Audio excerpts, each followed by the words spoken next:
It's like a talk show fever dream. Wow, can you just make guitar any less cool? I mean, what am I looking at here? Dude, guitar is supposed to be the cool instrument, and you just make it for nerds. What are you doing? You guys are gonna be so mad at me about this video. You're gonna be like, no, there's so much more to it. You don't even understand what he's doing. You could spend 1,000 lifetimes, you wouldn't understand what he's doing. Guys, chill out. It's just notes and rhythm, and I'm just having fun here, okay? So just calm down, please. You guys act like I'm desecrating your religious symbols or something.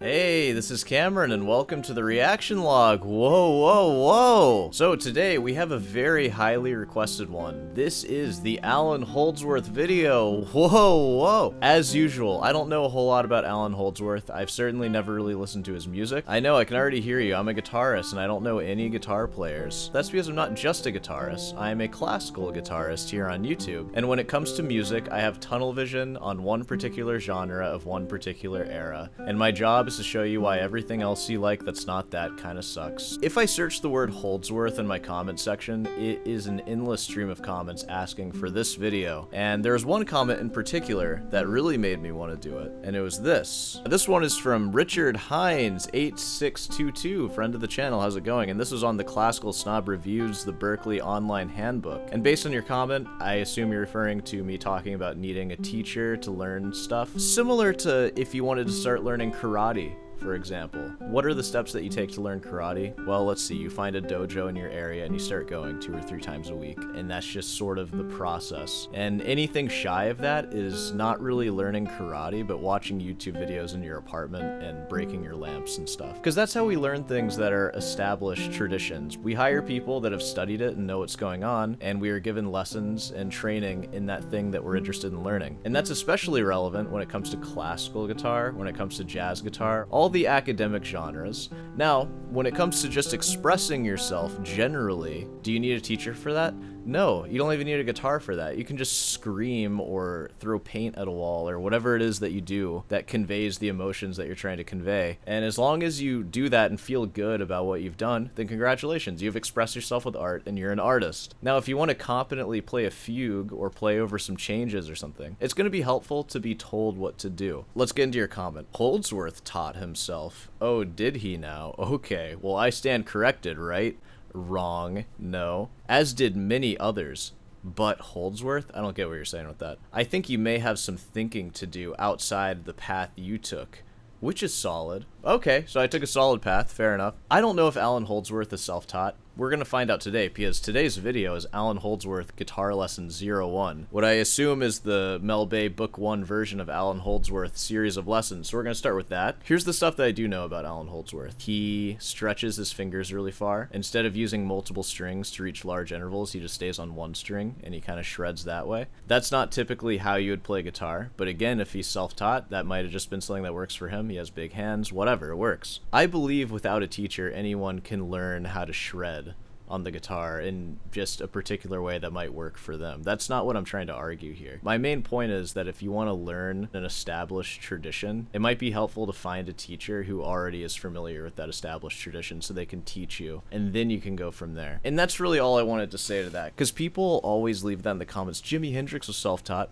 Well, Jimi Hendrix wasn't playing fugues, was he? He wasn't soloing over Donna Lee. He, through his own self-taught guitar, created a new genre, which is cool too, but not all of us want to create a new genre. Some of us want to be able to play Bach really well. And if you're like that, you don't want to listen to the people who are proud of being self-taught and think that they're more expressive that way. These traditions that we might want to study, they're long-standing, and when you get a teacher, you're just taking a shortcut to the front of the line, and then you can start innovating or whatever on top of that genre, or making up new stuff. But yeah, when you're creating a genre, why would you need a teacher? You're the one creating the genre. You're establishing everything, so no one can really teach you that. So I just feel like those two things get confused easily. That being said, let's go ahead and jump into this Allan Holdsworth guitar lesson. We're just gonna have some fun. We're gonna maybe learn some stuff, see what's in his brain. Let's get into it.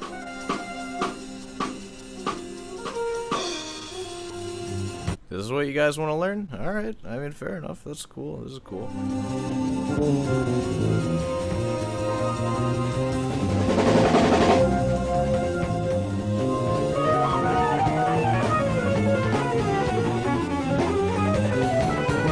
It's not really my thing. Like, I would listen to this. I probably wouldn't really care to learn it that much, to be honest. It's just not my thing, obviously. My thing is classical. But, you know, nice stuff so far. All right, let's get into the business. Guitarists the world over have stood in awe of the unbelievable technique and musicality of Allan Holdsworth. Yeah, that's what we're doing here. Wow. His years with Soft Machine, UK, Bill Bruford, and Tony Williams' lifetime, I don't know any of these people. continues to be one of the true pioneers of modern electric guitar. REH is very proud to present Allan Holdsworth and his band in a live studio concert. We'll also hear from Allan as he talks about his personal approach to scales, improvising, and chordal playing. Oh, well, that's what we want to get into. See, and again, this is his personal approach. You'll need a teacher to make up your own stuff, you know? And, of course, this will probably yield some pretty interesting results. I mean, he's famous for it, so obviously it resonated with people. So yeah, that's going to be fun. Whoa, is that some classical technique there? Oh, he's kind of flipping us off a little bit. So we hope you enjoy this rare opportunity to get to know a truly outstanding musician, Allan Holdsworth. So, a couple of questions here. No headstock? Why is his hair so short? What happened to rock stars, huh? I say, if you play classical music, it's time to start growing your hair out, alright? Keep it long, guys. You don't want to look like you're in IT when you're playing music. It's not cool. Hello. Hello, Allan. How's it going? I never really wanted to do a video. Oh, well, here we are. Me either, honestly. I wasn't sure that I could actually do anything that would be of interest to anybody. Dude, this is so real right now. I feel the exact same way. In this kind of format, because first of all, I don't think of myself as any kind of a teacher. I don't want anything that's really in this or anything that I say to be misunderstood. Oh, well, we never misunderstand anything here on Sorehand, so we're going to be all good there. I say that what I do is correct or anything. It's just so that you can have some kind of understanding of the way that I feel about music and my own music. Yeah. All right, so Allan Holdsworth is our teacher here, and he's going to be teaching us what Allan Holdsworth does. And that's why you would get a teacher, if you want to learn a particular style. If you want to make up your own stuff, maybe don't get a teacher, be self-taught. That's what I mean. There's different reasons for different avenues you want to go down. But we are forever students, so let's see what we have to learn. A lot of this video is just going to be the guys playing, and then also I'm going to show what I consider to be probably 10 of the most usable scales so that you can play over most anything. Well, this Okay. I like usable scales. Kind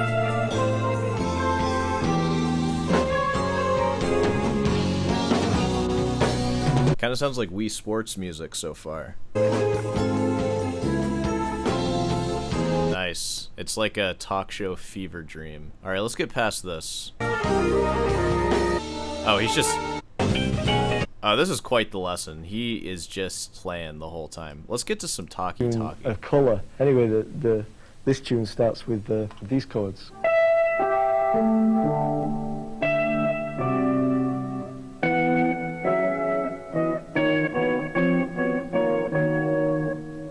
Alright, got all that? Are you writing this down? You got your tab book out? Is he even in standard tuning? I don't even know. I bet he's in all fourths. And Were you supposed to slow that down and like decipher that? What was that? well, here it is. No. All right, so lesson 1, take any chord, any arrangement of notes that you can play on the guitar, playing it around to some rhythm, and you'll sound like a genius. All right.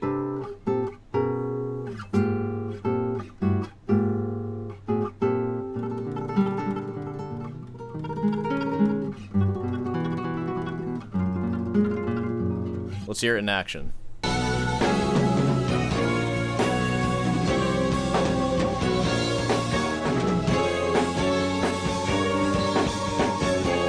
I mean, honestly, that's the lesson I get from this. He didn't really teach us anything except approximately like what he's doing. He didn't get very specific with what exactly he's doing. So I don't know, I feel like my interpretation of that lesson is pretty on it.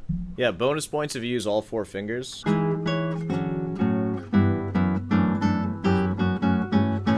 I don't know. Just play some random stuff. Whatever. Parallel intervals are your friend. Just move it around. No wrong answers here. All right. All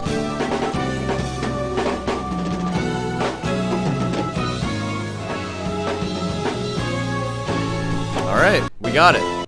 We got lesson 1. Lesson 1 and done, baby. I assume the next lesson will be learning how to solo and sound like an alien spaceship. You're You're gonna summon some UFOs with that solo. You guys are gonna be so mad at me about this video. You're gonna be like, no, there's so much more to it. You don't even understand what he's doing. You could spend 1,000 lifetimes. You wouldn't understand what he's doing. Guys, chill out. It's just notes and rhythm, and I'm just having fun here, okay? So just calm down, please. You guys act like I'm desecrating your religious symbols or something. This is great. Not a lesson, but it's great. Poor choice of title for this video, my friend. Oh, this is lesson 1. Okay, was that all just preamble? The first third of the video? Allan's 10 most useful scales. That is such a great thing to just cut to from the beginning. Just give me the useful ones, please. The not useful scales, I don't even want to learn those. Yes, in the beginning I wanted to learn how to improvise. I was always interested in that. Improv is cool. I knew that if I wanted to improvise over chord changes, I'd have to figure out, you know, all the scales that went with all those chords. So you started with scales to learn how to improvise over chord changes? Okay. That's like a pretty guitar thing to do right there. Not like I need to learn the notes and the chords to start improvising over it and then embellishing them with the scales, but it's no, start with the scales, fit them over the chords. So you're always playing scales over chords. Yeah. Because I was particularly stubborn, and my dad was always around to help me, but I didn't like to ask him because I wanted to figure it out on my own. So I guess I started out trying to figure everything out by using math. Nice. All right. That's not what I was doing. Using a fixed number, like say the number 1, because of the transposing nature of stringed instruments, you can transpose real easy, which is something you can't do on other instruments. Just started out with, say, 5-note scales, then I could take, just permutate them all, like 1 through 5, then 1, 2, 3, 4, 6, 1, 2, 3, 4, 7, etc., through to 12. And then I'd do the same with 6-note, 7-note, 8-note, and 9. Wait, what?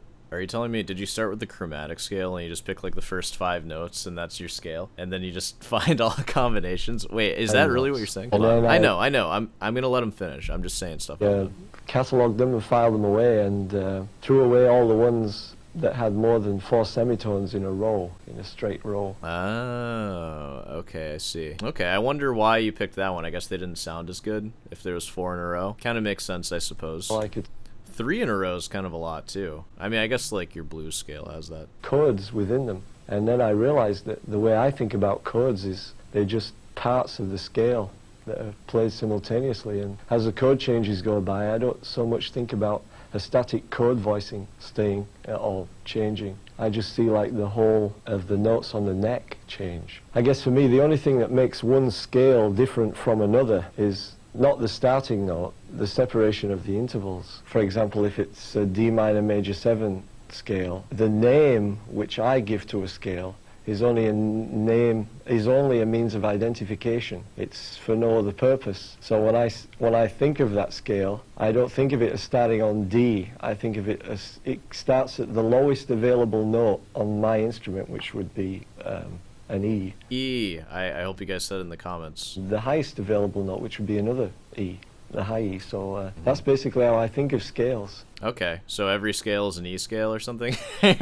Oh yeah, alright, so these are our scales. Let's see if we can decipher this a little bit. So C major / D minor / G7, like you put all those chords together and make the scale? If that's the case, that would just come out to a C major scale, I guess. Now, what I would say would be 10 really usable scales that you could use for playing over most anything. And there are plenty more. I would never think of scales like this, because it's always just your major or minor scale. And if you want to tonicize particular notes, you just have the note right below. You have embellishments on whatever notes you want to emphasize. Yeah, like something like this, B flat major added minor 6. I would probably just think of B flat. Like I would just think of B flat major plus the leading tone to minor, so like G harmonic minor. Yeah, I would just see that as an embellishment. Thinking of it part of the scale is definitely, that's some jazz fusion stuff right there. I don't know anything about that. Hey, whoa, this is Sore Hands After Hours. All the lights are turned off, sorry. Yeah, I'm just editing that video now, and I just wanted to clarify one thing, because I said I would never think of scales like this, and I feel like that came off as a little, like, aggressive. Not because it's wrong or anything, and I kind of came to this while I was editing. I didn't fully realize this at the time, but what I'm talking about with having a major or minor scale and then thinking of leading tones and embellishments, I'm thinking very functionally. If I'm playing B flat major, for example, like I'm thinking of the major scale, and then he's adding the minor 6 to that. Whenever this comes up, it's functioning as the leading tone of the relative minor, so I'm going to use it as such. Like, usually you'd pick one or the other if you're playing the sharp 5 or the natural 5, right? Because they do different things. Like, the natural 5 is the dominant of B flat. The sharp 5 is the leading tone of the 6, the relative minor. So they're leading you to different places. What Allan is talking about, and I think this is sort of the purpose and what I mean by when I call this jazz fusion crap or whatever. Instead of using these notes functionally,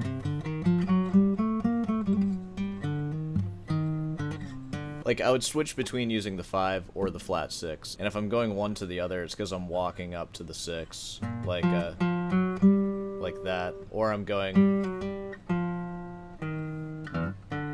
like, I'm trying to go somewhere with it. What I think Allan is doing, he's adding a note in the B flat major scale to create a texture for his shreddy style solos. I think probably how he's playing, as long as notes of the chord are present in the scale, and you play through all the scale with the notes sort of equal, you create more of a texture and a color with the scale, and not so much of a harmonic journey, which is how I would be more used to playing scales, and probably how a lot of us are more used to playing scales. And again, I'm just trying to decipher what exactly he's doing and why. And it's not good or bad, like, it achieves what he's trying to get. And also, one more thing that made me realize that is when he said that he doesn't see scales by the roots, but he sees it as the lowest accessible note on your instrument. That further reinforces that there's not so much of a hierarchy of notes, how I would think about scales, like functionally, but it's more of just a color palette where all the notes are more equivalent and you just run through them up and down. You're not emphasizing certain parts of the scale to get different effects like tonic and dominant. I think he's literally just playing a scale that if you play all the notes equally, you'll feel tonic, and then if you want to go somewhere else, you play an entire new scale that leads you somewhere else, rather than just picking a scale and then emphasizing the places that you want to go next. So I just wanted to clarify that because I didn't mention that when I was filming the video, but I think that's sort of the difference there, and that's probably why he needs so many scales to achieve what he does, because each scale is like a color,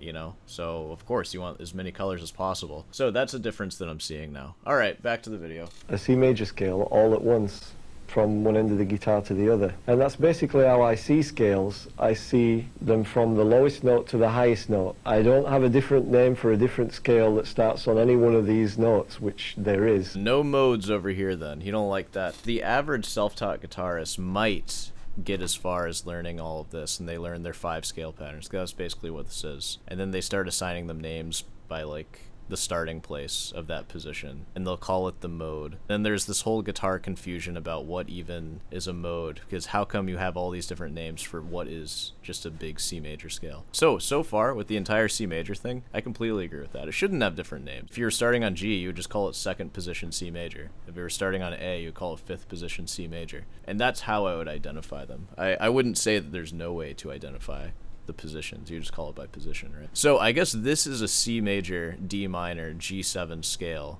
It just comes out to a major scale. For the way my music is, it didn't really help. It was kind of a hindrance, really. So I abbreviated it to these symbols.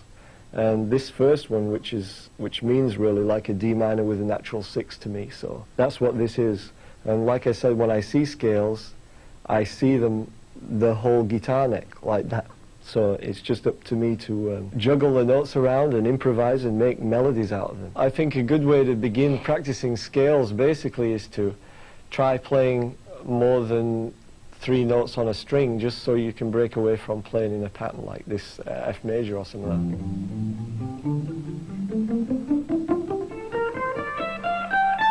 that. Whoa, dude, that's looking kind of close to a Segovia scale right there. Worlds collide. It's not, though, but it's, you know, just the diagonal nature of it. Start thinking of it more like that. That way you end up in different parts of the guitar. You know, you can start on the low F and end up on a high A or something. And I'll throw in my 2 cents as well. If you're trying to learn these scales, something else that I would do is instead of just playing them over and over again, I would try playing them to a pulse, like a metronome or something really slow, and make a point to just play all over. And try to jump around like I'm going through F major, like he did. And like the actual notes you're playing don't really matter, as long as they're in the scale.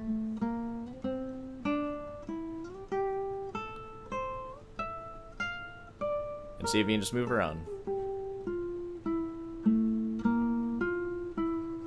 That's a great way to get familiar with the scale. That'll kind of get you to that place where you can see all the notes at once, like he's talking about, which just means that you're really familiar with whatever scale you're trying to play. But yeah, definitely don't just play the notes just always fast, and definitely don't play wrong notes. Play slow enough to where you never play wrong notes when you're doing stuff like this. That holds people back so much, just wanting to play too fast. You want full control of what you're playing all the time, and it's so easy to just play too fast when you're trying to get familiar with a new scale. So I would just keep those things in mind. I guess the only thing I can say to help maybe people think about how to look at the whole fingerboard as one and kind of juggle it around is to, if I played something real simple from like just a C major scale, just to, maybe you could see that it could go an awful lot further than this.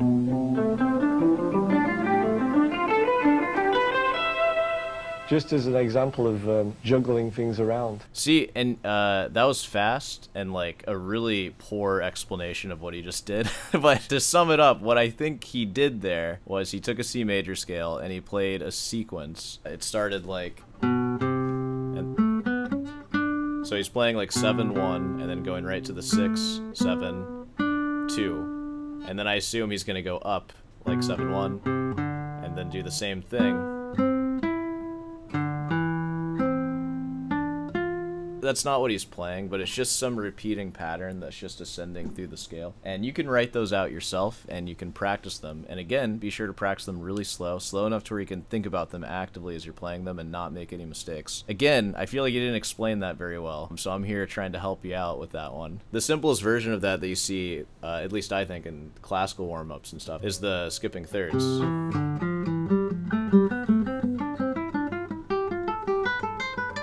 He's just doing a really big version of that, at least from what I can tell. And even if it's not exactly what he's doing, I think you can take what I just said and kind of end up with some results that sound similar to that. Well, before I tell you about this last scale, there's obviously a lot of scales, and the thing is that... Especially when you just kind of make them up willy-nilly. There's more scales than you could ever imagine. ...themselves in one octave, they take 2 octaves and sometimes 3. Oh God, you're letting scales go on for more than an octave? There's no end to the scales then. You could just have so many scales. I guess the only thing I would ask, because I actually don't know the answer, because again, I don't know anything about this kind of music, I would balance all of these new scales that you're coming up with the question of, can the sound of these new scales be achieved with scales that I already know, while incorporating embellishments to other notes in the scale? You know, the whole idea of having a scale with a flat and a raised 7th at the same time is just a little bit bizarre to me, because then it's like, what is that 7th really doing? Like, can it be achieved without creating a brand new thing that I now have to learn? Argue with me in the comments. Rather than trying to get into those right now, is this particular scale I've used quite a lot as a scale to modulate from one chord to another. It's a symmetrical scale, so it has a sound that you can recognize when you kind of hear it. I'm not sure how... Ooh, man, that is a populated fretboard right there. What notes aren't you playing in this scale? That's scale 10, one of the useful ones. You go about naming what key it belongs to. Yeah, dude, you can transition between chords of this scale because it's just the chromatic scale, just about. You could just kind of throw in a bunch of notes and then just end up somewhere else. But for me, I think of this one as basically like a C minor. Can you see the resemblance? It's like a C minor, I don't know, with a major 3rd and a sharp 4. A flat 7 and a raised 7. It's got quite a lot going on in there. A flat minor and an A flat major triad. An A flat, a G minor and a G major triad at the same. Yeah, dude, it's got everything. But as you can see, it's a perfectly symmetrical scale, so you can have some fun with that one. It's reminiscent of the whole tone scale, but you're filling in the whole tone and just making it 3 half steps. Something that I'm kind of interested in looking at before we end this video, I want to check out some Allan Holdsworth solos. I mean, just to see, because we've heard him talk a lot. I want to hear him actually play now to see how all this stuff comes together. Alright, so this is Looking Glass, one of his most famous compositions, as far as I can tell at least. I think this is the lesson 1. By the way, you're not going to hear the whole thing like I am, because I don't want to get copyright stricken, so, you know, I am listening to the whole thing, though. But you can go and listen to it if you want to hear the whole thing in its entirety, so don't get upset at me about interrupting, because it's like, I can't let it play. Hey, it's nice to see he has a headstock this time.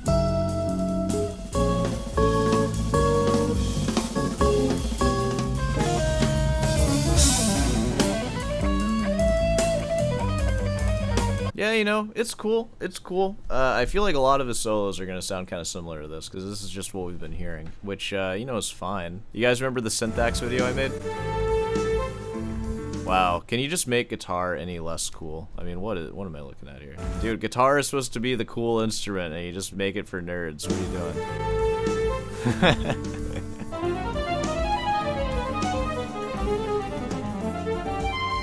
doing? Yeah, it's that kind of soloing. I think I know what Allan Holdsworth sounds like now.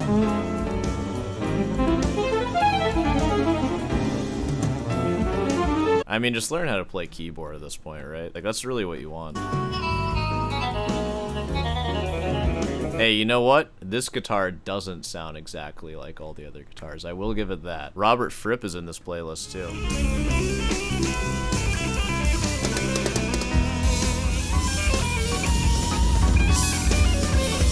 Yeah, okay, so I think I get an idea for what he sounds like. Am I gonna abandon my classical music and start pursuing that? No, I'm good. I think I'm good. But this was a fun reaction. It was interesting to see how he does things. I can already imagine what the comments are gonna be. It's just gonna be all about how I don't even know what I'm looking at. You don't know anything, Cameron. And you know what? Maybe you're right. I don't know. I do what it is I do here. I know enough to do what I do. Okay. Alright, I think that pretty much covers this one. I gotta teach some guitar lessons pretty soon, so I'm gonna be doing that. Well, of course, if you made it this far, be sure to subscribe and leave a like. And of course, if you have any questions about anything, or stuff that you want me to react to, feel free to leave a comment about that. You can always send me an email if you're interested in guitar lessons. I am fully booked right now, as usual. But of course, I invite you to send me an email and introduce yourself. And if you want to get to know me immediately, you can check out the live stream. It's a cool time. And you know, if you're there, I hope you'll be practicing guitar too, or whatever other stupid instrument you play. Of course, head on down over to Root & Delight for some merch. There's a Patreon, there's a members section, all that stuff. And, you know, thanks for watching. I appreciate it. Thanks for hanging out with me. Alright, well, this is over now, so I think it's time to get to some practice. So, I'll see you in the next one.